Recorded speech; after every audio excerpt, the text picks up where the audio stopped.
भाजप विधिमंडळ गटनेता निवडीसाठी आता उद्या बैठक होणार आहे। त्यासाठी भाजपने केंद्रीय अर्थमंत्री निर्मला सीतारमण आणि गुजरातचे माजी मुख्यमंत्री विजय रुपाणी यांची निरीक्षक म्हणून नेमणूक देखील केली आहे।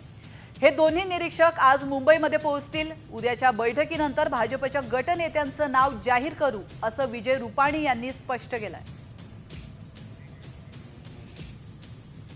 कल सुबह 11 बजे हमारे सभी विधायक दल की बैठक है और वहाँ हम लोग चर्चा विचारणा करेंगे और उसके बाद सर्वसम्मति से नेता की चुनाव होगी और उसका नाम हाईकमांड को बताएंगे, फिर घोषित करेंगे। तर आपण पाहतोय भाजपला 22 ते 23 मंत्रिपद मिळू शकतात अशी माहिती सूत्रांनी दिली आहे। शिंदे सेनेला 12 ते 13 तर अजित पवार गटाला 8 मंत्रिपद मिळतील अशी माहिती देखील खात्रीलायक सूत्रांनी दिली आहे। विधानसभा अध्यक्षपद भाजपला, उपाध्यक्षपद अजित पवार गटाला जाणार आहे। तर विधान परिषदेचं सभापती पद हे शिंदे सेनेला, उपसभापती पद भाजपला जाईल।